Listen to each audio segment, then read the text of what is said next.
It was winter. A thick blanket of snow lay over the island of Sodor.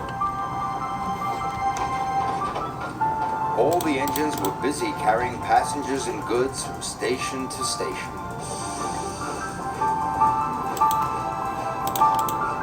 Sometimes they need to warn people they are coming. So steam engines blow their whistles.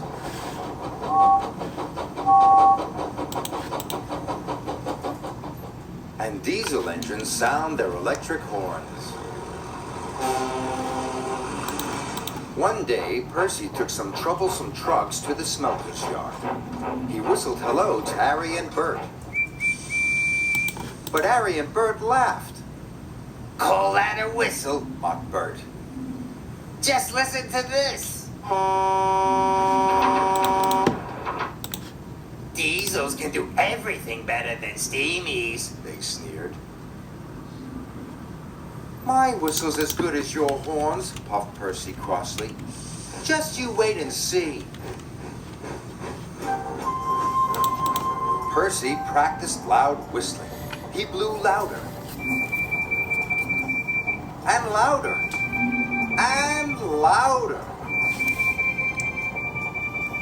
At last, he was ready to surprise Arry and Bert. Later, Percy went back to the quarry. He rolled up behind Arry and Bert, took an extra big puff, and blew as loudly as he could. Arry and Bert were surprised. "I told you my whistle is as good as your silly old horns," laughed Percy. Now that he had a super loud whistle, Percy couldn't wait to use it again. When he saw Thomas in the sidings, he took a big puff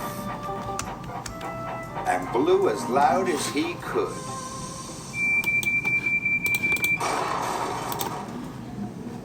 Thomas was cross.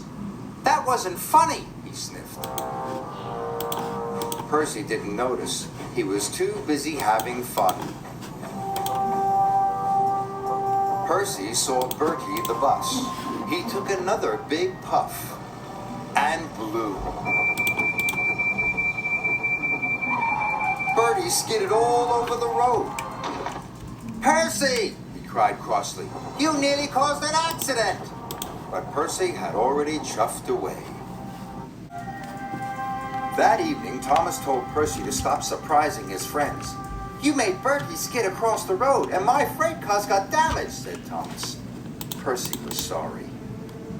"I won't do it again," he wailed.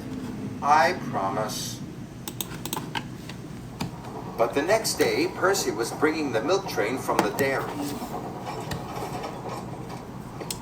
"I wish I could have one more loud whistle," he said to himself. He couldn't see any people or engines. But there was something else Percy couldn't see. Trevor was taking food to the farm animals. With snow on the ground, they couldn't find any grass to eat.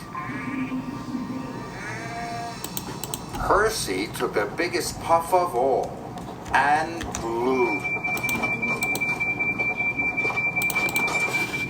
Trevor was so surprised his trailer bumped into a pile of logs. A log fell and rolled down the hill. Snow stuck to the log. It turned into a snowball. The snowball got bigger and bigger. Percy was enjoying himself. Until he saw the snowball. "Oh no!" cried Percy. "Oh no!"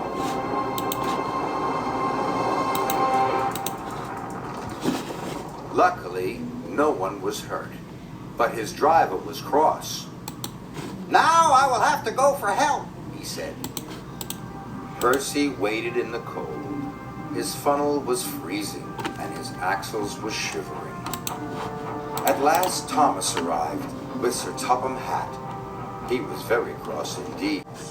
"Whistles are for safety," he told Percy, "not for playing games." You must only use your whistle when the time is right. Yes, sir, shivered Percy. And he promised to use his whistle properly from now on. The next day, Percy was a very quiet engine indeed. He didn't use his whistle once. But as Percy came out of the tunnel, he gasped. A big snowdrift had slipped onto the tracks. Percy heard Thomas. He was heading straight for the snowdrift. If he did not stop in time, he would have an accident. I must warn him, cried Percy. Percy took the biggest puff he had ever taken, and he blew the loudest whistle he had ever blown. Something must be wrong, cried Thomas. And he applied his brakes just in time.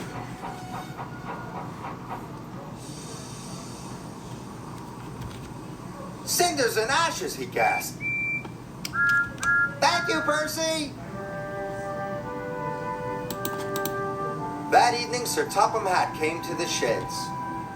Well done, Percy, he boomed. You blew your whistle at the right time and saved Thomas from an accident. You are a really useful engine, and a safe one. Percy was so proud his firebox tingled. Percy uses his whistle safely now, and all his friends are glad to see him.